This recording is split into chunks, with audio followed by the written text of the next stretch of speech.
আল্লাহ রাসূলের সাহাবী হযরতে সালাবা রাদিয়াল্লাহু তাআলা আনহু তিনি যখন মদিনার প্রান্তরে একটি জায়গা দিয়ে তিনি যখন হাঁটতেছিলেন, হাঁটার মধ্যে দিয়ে তিনি দেখলেন যে একজন নারী গোসল করতেছে। গোসল করার সময় তার চোখে পড়ে গেল। পড়ে যাওয়ার পরে তিনি মনে মনে আফসোস করলেন, হাই হাই, আল্লাহ রাসূল বলছে যে চোখের হেফাজত করার জন্য, আর আমার চোখটা তো ওই পরনারীর দিকে পড়ে গেল। পড়ে কিন্তু ইচ্ছাকৃত পড়ে নাই, অনিচ্ছাকৃত পড়ে গেছে। এই জন্য তিনি মনে মনে খুব আফসোস করলেন আর আল্লাহর কাছে তওবা করতে লাগলেন। তওবা করার পরে তিনি সাহাবায়ে আজমাইনদেরকে ছেড়ে দিয়ে মক্কা এবং মদিনার মাঝামাঝিতে তিনি আরবদের বেদুইনদের একটা জায়গার মধ্যে ওখানে অবস্থান গ্রহণ করলেন। অবস্থান যখন গ্রহণ করলেন ৬-৭ মাস, এই সাহাবীর ঘটনাটা হায়াতুস সাহাবা এই কিতাবের মধ্যে একজন মনীষী কি সুন্দর করে লিখলেন। তিনি সাহাবীর বর্ণনা দিতে গিয়ে বললেন, হায়াতুস সাহাবার মধ্যে লিখলেন, ওই যে ৬ মাস পর্যন্ত সালাবা রাদিয়াল্লাহু তাআলা আনহুকে রাসূল সাল্লাল্লাহু আলাইহি সাল্লাম দেখেন না। না দেখার কারণে হযরত ওমর, হযরত আবু বকর, হযরত উসমানকে ডেকে বলে, হে আমার সাহাবীরা, উসমান, আবু বকর, ওমর, আমার সাহাবী সালাবা কই? আমার সাহাবী সালাবাকে তো আজকে ৬ মাস দেখি নাই। কি আমাকে না বলে কি মক্কায় চলে গেছেন নাকি? তখন বলল, না, সে তো মক্কা যাবে না। বলল, তাহলে সে কই? তাহলে সালাবাকে খোঁজার জন্য ৩-৪ জন সাহাবী তারা পাড়া বের করে নিলেন। বলল, তুমি এই পাড়া, তাকে খোঁজ করবে। ওমর বলল, তুমি এই পাড়া। আর ওমর রাদিয়াল্লাহু তাআলা আনহু তিনি ওই যে মক্কা মদিনার মাঝামাঝি বেদুইনদের যে জায়গাটা, ওই জায়গার মধ্যে তিনি নিজে গেলেন। তখন তিনি ওই জায়গার মধ্যে কিছু আরবরা ওখানে বসবাস করে বলতেছে, এ বসবাসকারীরা, তোমরা একজন লোককে দেখছনি, বয়স মাত্র 22 থেকে 25 বছর হবে, একজন সুন্দর টকবগে যুবক, আজকে ৬ মাস আমরা তাকে দেখি না। এমন সুন্দর লম্বা একজন লোক কাউকে তোমরা দেখছো কিনা? তখন সে বলল, আমরা একজন লোককে দেখি, ওই যে একটা পাহাড় আছে, ওই পাহাড়ের মধ্যে ওই লোকটা ওই পাহাড় থেকে প্রতিদিন বিকালে আজকে ৪-৫ মাস ধরে আমাদের কাছে আসে, কিন্তু আসার সময় দেখি তার চোখের মধ্যে পানি পানি পড়ে পড়ে সব ভিজে যায়। আসার পরে আমরা তাকে প্রতিদিন বিকালে ১ ফলা দুধ দিই, এই দুধটা পান করে সে আবার গুহার মধ্যে চলে যায়। ওমর রাদিয়াল্লাহু তাআলা আনহু বললেন, সে কখন আসবে? তো যখনই মাগরিব এবং আসরের মাঝামাঝি যেই সময়টা থাকে, ওই সময়ের মধ্যেই আসবে। ওমর রাদিয়াল্লাহু তাআলা আনহু সালাবার জন্য অপেক্ষা রইলেন। যখন আসরের নামাজ শেষ, মাগরিবের ওয়াক্ত শুরু হবে, এর আগে দিয়ে সালাবা রাদিয়াল্লাহু তাআলা আনহু চলে আসলেন। আসার পরে সালাবা ওমর রাদিয়াল্লাহু তাআলা আনহুকে দেখে অবাক হয়ে গেলেন। এই উমর, তুমি এই জায়গায় কেন আসলে? কে তোমাকে এই জায়গায় পাঠালো? তখন ওমর রাদিয়াল্লাহু তাআলা আনহু বললেন, এ সালাবা, আল্লাহ রাসূল সাল্লাল্লাহু আলাইহি সাল্লাম আমাকে তোমাকে খোঁজার জন্য পাঠাইছে।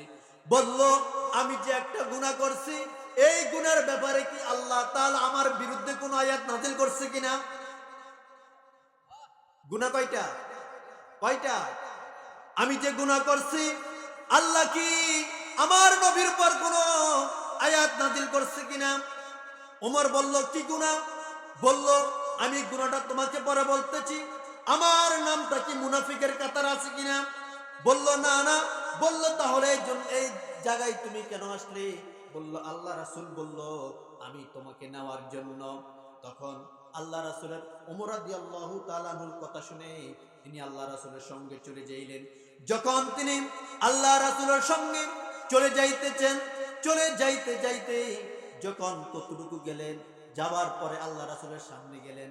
আল্লাহ রাসূল সাল্লাল্লাহু আলাইহি সাল্লাম সালাবাকে দেখে, যেমন সালাবা সুন্দর এবং সুন্দর লম্বা ছিলেন, সালাবা না খেয়ে তিনি একবারে কুষ্ঠ হয়ে কালো হয়ে বুঝা ধরে গেলেন। আল্লাহ রাসূল বললেন, এ সালাবা, তোমার কেন এই অবস্থা হয়েছে? সাহাবা বললেন, ও আল্লাহর রাসূল, আমি যখন মদিনা উপত্যকার মধ্যে এক জায়গার মধ্যে হাঁটতেছিলাম, হঠাৎ করে দেখি একজন মহিলা গোসল করতেছে, কিন্তু আমার চোখটা ইচ্ছাকৃত যাই নাই, অনেক জায়গাতে গিয়েছে। আপনি একদিন ওয়াজ করেছিলেন, মানুষ যদি ইচ্ছাকৃত একটি গুনাহ করে, এই গুনার কারণটা হয়তোবা সে জাহান্নামী হতে পারে। এই জন্য আমি চোখে খেয়ানত করতে পারি নাই। আমি আল্লাহর কাছে দোয়া করতেছি, আল্লাহ রব্বুল আলামিন কি আমার দোয়াটা কবুল করবেন কিনা। তখন আল্লাহ রাসূল চোখের পানি ছেড়ে দিয়ে বললেন, এ সালাবা, তোমার যদি একটা গুনার জন্য যদি এত অনুতপ্ত হয়, তাহলে তুমি আমার উরুর মাঝে শুয়ে পড়ো। যখন শুয়ে পড়লেন, তখন তিনি বললেন, হে সালাবা, আল্লাহ রাব্বুল আলামিন তোমাকে ক্ষমা করে দিলেন, আর তোমার মৃত্যু এখন হবে। তুমি আমার সঙ্গে শাহাদা পাঠ করো, লা ইলাহা ইল্লাল্লাহু মুহাম্মাদুর রাসূলুল্লাহ। আল্লাহ রাব্বুল আলামিন সঙ্গে সঙ্গে সালাবাকে ক্ষমা করে দিয়ে সালাবার জন্য জান্নাতের ব্যবস্থা করে দিলেন। সুবহানাল্লাহ। আমরা মূল আয়াত থেকে আলোচনা শুরু করি। আল্লাহ রাব্বুল আলামিন বলেন, ইয়া আইয়ুহাল্লাযীনা আমানু। কাদেরকে ডাক দিছে? হে ঈমানদারগণ, ও হে ঈমানদারবাসী, যারা আল্লাহ তাআলাকে কি করো? বিশ্বাস করো। আমরা এখন কি আল্লাহকে বিশ্বাস করিনি? প্রতিটি জায়গায়, প্রতিটি রন্দে আল্লাহ রাব্বুল আলামিন বলেন, ইন্নাল্লাযীনা ক্বালু রাব্বুনাল্লাহু সুম্মা ইসতাকামু তাতানাজ্জালু আলাইহিমুল মালায়েকা। ইন্নাল্লাযীনা ক্বালু রাব্বুনাল্লাহ, যারা বলবে আমাদের রব কে, আমাদের রব কে, আরো জোরে বলেন আমাদের রব কে। এই জমিনের মালিক কে? আসমানের মালিক কে? মরণ জীবনের মালিক কে? তাহলে আমাদের রব যদি আল্লাহ হয়, আল্লাহ রাব্বুল আলামিন বলেন, তাতানাজ্জালু আলাইহিমুল মালায়েকা, আমি তাদের সামনে তাদের কাছে ফেরেশতা পাঠাইয়া দিই এবং তাদেরকে আমি জান্নাতের সুসংবাদ দিয়ে দিই। এখন আমরা ঈমানদার দাবি করি, আবার ঈমানদার যখন ঈমানদারদের সাথে মিলিত হই, নিজকে বড় ঈমানদার দাবি করি। আবার যখন মুনাফিকদের কাছে আমরা একত্রিত হয়ে যাই, আবার ওখানে আমরা মুনাফিকের সর্দার নিজেকে দাবি করি। আল্লাহ রাব্বুল আলামিন সূরা বাকারার ৮ নম্বর আয়াতের মধ্যে বলেন, ওয়া মিনান নাসি মান ইয়াকুলু আমান্না বিল্লাহি ওয়া বিল ইয়াউমিল আখির। তোমাদের মধ্যে কিছু মানুষ আছে, যখন ঈমানদারদের সাথে ঈমানদারদের মিছিল মিটিং আসবে, গরম গরম বক্তব্য দিবে, গরম গরম কথা বলবে। আর যখন ঈমানদাররা যখন চলে যাবে, যখন কাফের বেঈমানদের সামনে যখন কথা বলবে, বলার পরে বলবে, আমি তো ওদের সাথে কিছুক্ষণ সময় ছিলাম, তাদের কাছ থেকে কথা নেওয়ার জন্য। তারা কোথায় কি করে, কোথায় আড্ডাবাজি করে, কোথায় বোমা ফুটায় কিনা, আমি তাদের কাছ থেকে কথা নিয়ে আমি কথাগুলি তোমাদের কাছে বিতরণ করতেছি। আল্লাহ রাব্বুল আলামিন বললেন, এই ঈমানদারের প্রয়োজন নাই। আল্লাহ বললেন, ইয়া আইয়ুহাল্লাযীনা আমানু, হে বিশ্বাসীগণ কারা আছো, যারা আমাকে বিশ্বাস করো। মরণে জীবনে তোমরা আমাকে বিশ্বাস করতে হবে। বিশ্বাস করার পরে কি করতে হবে? কুনু আনসারাল্লাহ, কে আছো আমার দ্বীনের সাহায্যকারী হবে। কে আছো আমার দ্বীনের সাহায্যকারী হবে। এখন আল্লাহর দ্বীনের সাহায্যকারী হওয়া কোনো প্রয়োজন আসেনি? আছে? আল্লাহ বললেন, কুল হুয়াল্লাহু আহাদ। আল্লাহ কয়জন? আল্লাহর কোনো শরীক আসেনি। তাহলে আল্লাহ কেন বলছেন আমার দ্বীনের সাহায্যকারী হও তোমরা? আল্লাহ কি জন্য বলছেন আমার দ্বীনকে তোমরা বিজয় করো? আল্লাহ বললেন, এই দুনিয়াটা আমি তোমাদের জন্য দিয়েছি পরীক্ষা স্বরূপ। আল্লাযী খালাকাল মাউতা ওয়াল হায়াতা লিয়াবলুয়াকুম আইয়ুকুম আহসানু আমালা। আমি তোমাদেরকে প্রতি এই জীবনে মৃত্যুর আগে যেই সময়টা দিয়েছি এইটা হলো পরীক্ষার জন্য। কিসের জন্য দিয়েছেন? কিসের জন্য? একজন ছাত্র ওয়ান থেকে ক্লাস 10 পর্যন্ত পড়লেন, যদি ক্লাস 10-এ তিনি যদি পরীক্ষা না দেন, সে ভালো না খারাপ এইটা বোঝা যাবে না, ঠিক না এটা? কিন্তু সে যখন পরীক্ষা দিবে, পরীক্ষার মাধ্যমে সে বোঝা যাবে আসলে কি ভালো না খারাপ। আল্লাহ রাব্বুল আলামিন বললেন, আমি তোমাদেরকে দুনিয়ার জমিনে পাঠাইলাম, মৃত্যুর আগ পর্যন্ত যে সময়টা আছে এই সময়টা তোমরা কি ভালো না খারাপ আমি তোমাদেরকে দেখতেছি। কামা ক্বালা ঈসা ইবনু মারইয়াম লিল হাওয়ারিয়িন মান আনসারি ইলাল্লাহ।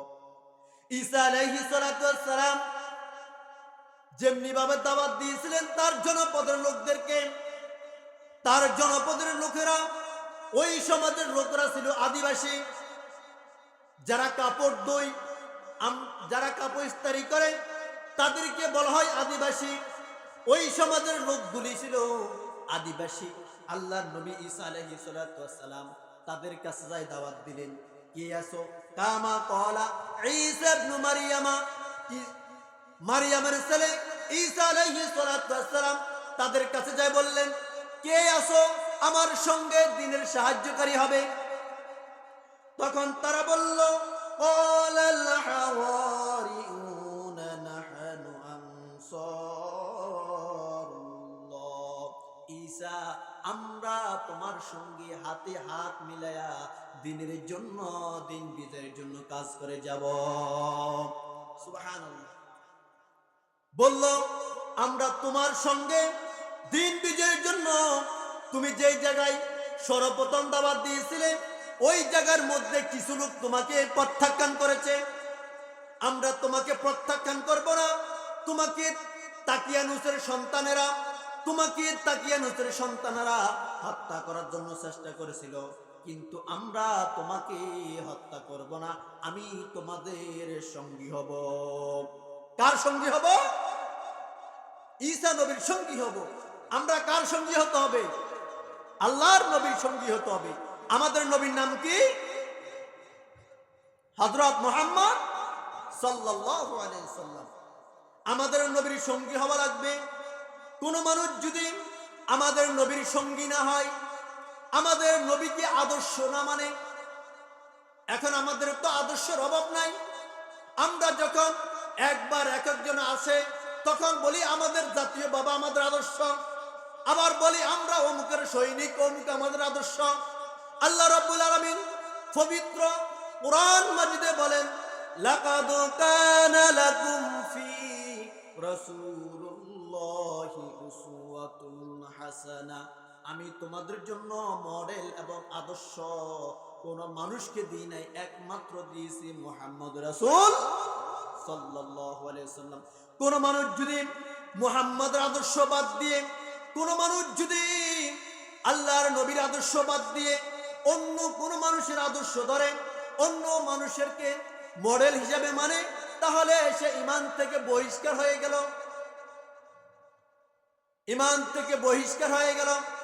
তেমনি ভাবে আমরা যদি দুনিয়ার জমিনে একমাত্র যারা মুসলমান দাবি করি, তারা আমরা কাকে আদর্শ মানব? জোরে বলেন, কাকে আদর্শ মানব? আল্লাহর নবীকে আমরা আদর্শ, রাসূলের অনুকরণ করতে হবে, অনুসরণ করতে হবে। আল্লাহ রাসূল যখন তিনি হিজরত গেলেন, হিজরত করে মক্কা থেকে যখন মদিনা গেলেন, মদিনা যাওয়ার পরে আল্লাহ রাসূলের একজন সাহাবী আবু সালমা রাদিয়াল্লাহু তাআলা আনহু তিনি শুনতে পেলেন আল্লাহ রাসূল তিনি মক্কার জমিনে নাই, তিনি হিজরত করে মদিনায় চলে গেলেন। যখন তিনি হিজরত করেন মদিনায় চলে গেলেন, তখন আবু সালমা রাদিয়াল্লাহু তাআলা আনহু বললেন, আমিও এই মক্কার জমিনে থাকবো না, আমি আল্লাহ রাসূলের সঙ্গী হতে চাই। কার সঙ্গী? আল্লাহ রাসূলের সঙ্গী হতে চাই। তিনি রাত্রির বেলা স্ত্রীর কাছে যাই বলল, ওগে স্ত্রী, আল্লাহর নবীর উপর আমি ঈমান এনেছি, আমি শুনতে পেরেছি আল্লাহ রাসূল মক্কা থেকে মদিনায় চলে গেছেন, মক্কা থেকে মদিনায় চলে গেছেন, এখন আমিও মক্কা ছেড়ে মদিনায় চলে যাব, তুমি কি আমার সঙ্গে যাবেনি? স্ত্রী বলল, আমিও তোমার সাথে যেতে প্রস্তুত। তখন বলল, তাহলে চলো। যখন স্ত্রী এবং স্বামী তার একটা পুত্র সন্তান সহ মক্কা থেকে যখন তিনি মদিনার উদ্দেশ্যে রওনা হলেন, মক্কার থেকে মদিনার উদ্দেশ্যে রওনা হলেন, স্ত্রী বললেন, ওগো স্বামী, আমি আমার বাবার বাড়ি থেকে বাবাকে একটু বলে আসি যে আমরা মক্কা থেকে মদিনায় চলে যাই। কিন্তু তার বাবা মা এখনো ইসলাম গ্রহণ করে নাই। যখন স্ত্রী তার বাবা মায়ের কাছে বলতে গেলেন, তার বাবা মারা তার স্ত্রীকে রেখে দিলেন, এবং ওই যে আবু সালমার একটা সন্তান আছে, এই সন্তানটাকে আবু সালমার ভাইরা নিয়ে গেলেন। তখন আবু সালমা বললেন, তোমরা আমার স্ত্রীকে রেখে দিতে পারো, তোমরা আমার সন্তানকে রেখে দিতে পারো, কিন্তু আমি মুহাম্মদের সাথে ছিলাম, আমি মুহাম্মদের সঙ্গে চলে যাব। আমার স্ত্রী চলে যাবে, আমার সন্তান চলে যাবে, তার তো আমার কোনো আফসোস নাই। আল্লাহ রাব্বুল আলামিন বলেন, ওয়ালা নাবুলুওয়ান্নাকুম বিশাইইন মিনাল খাউফি ওয়াল জু'i ওয়া নাকসিম মিনাল আমওয়ালি ওয়াল আনফুসি ওয়াস সামারাত ওয়া বাশশিরিস সাবিরিন।